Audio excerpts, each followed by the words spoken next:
Wanna be somebody. If you wanna go somewhere, you better wake up and pay attention.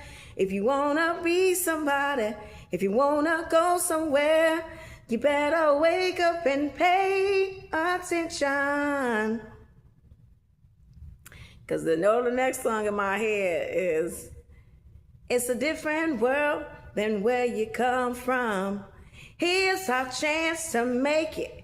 If we focus on our goal, you can dish it, I can take it. Just remember that you've been told it's a different world.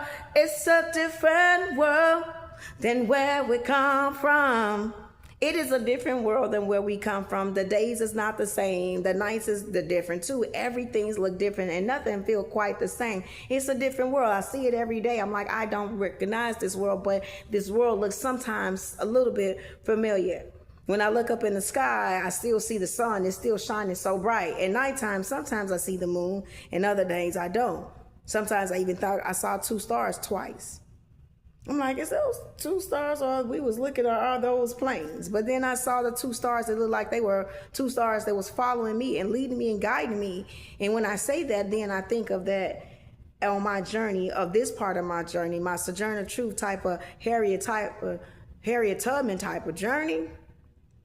That those were my two guardian angels amongst many that God had put in my life to prepare me for such a time as this. So I know that it's a different world. I know that the world looks nothing like, but as Sister Scrubs told us, we were living in those last and evil days. We were warned, we were told, and how did we prepare? They prepared us as best as they could to put on a whole armor guard that you may not be able to stand against the wiles of, that you may be able to stand against the wiles of the devil. They prepared us. They did their job.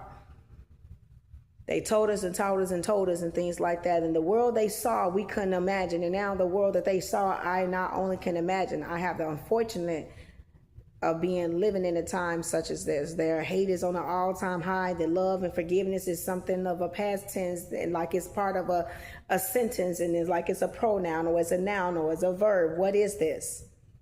So many adjectives, so many things to describe, but what I see, all I see is like fire in front of me.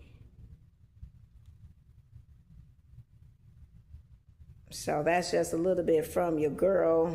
If you know my name, you know it, but I also go by, some call me Charity.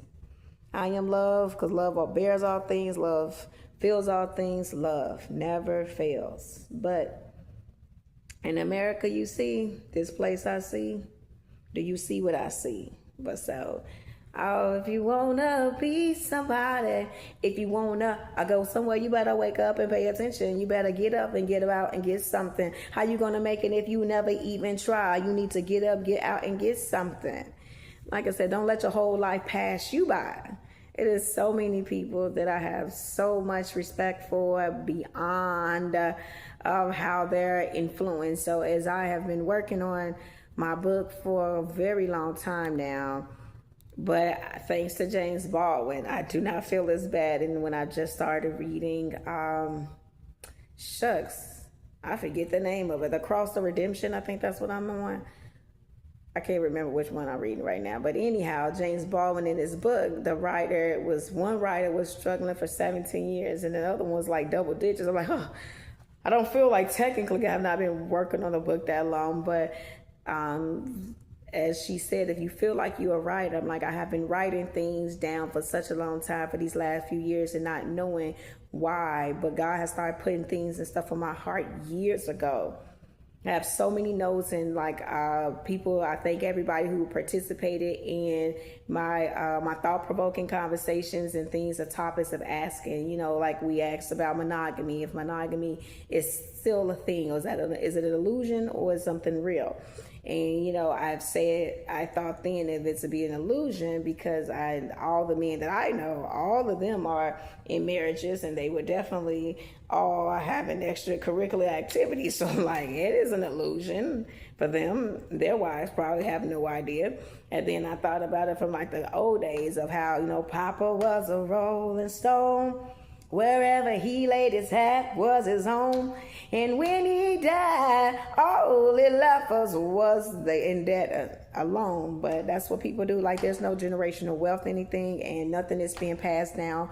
And wealth exceeds dollars. But if I teach you how to do a trade, you will always have money, because that's the thing that you will always need. Like, someone knows how to sew. People are always going to need clothes and something to cover up. That's always a way for you to make money, no matter what the economy is. As long as you can buy fabric.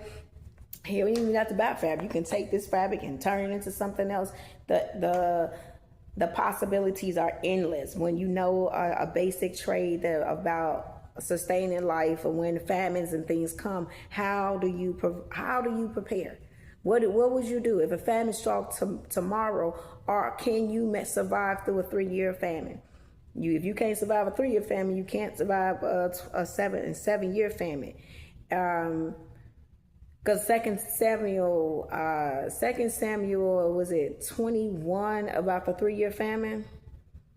And I'm like, what would that be for America? Because we have had many people like Saul that does so many grotesque things. It's like, what? Because a famine is coming. It is coming. And maybe it's avoidable. Maybe it's not. Who knows? I don't know. But it don't look like we're going to clean out our closet and our skeletons after all.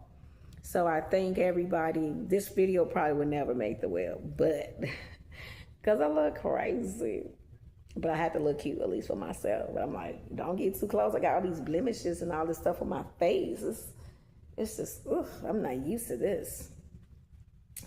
But yeah, Whoopi Goldberg, Sister Act and Sister Act 2 was so huge. A part of my development as a young Christian and things like that. We were little kids when that came out, and it coincided with the things that we were being taught in there. But, you know, they say a prophet work is never done.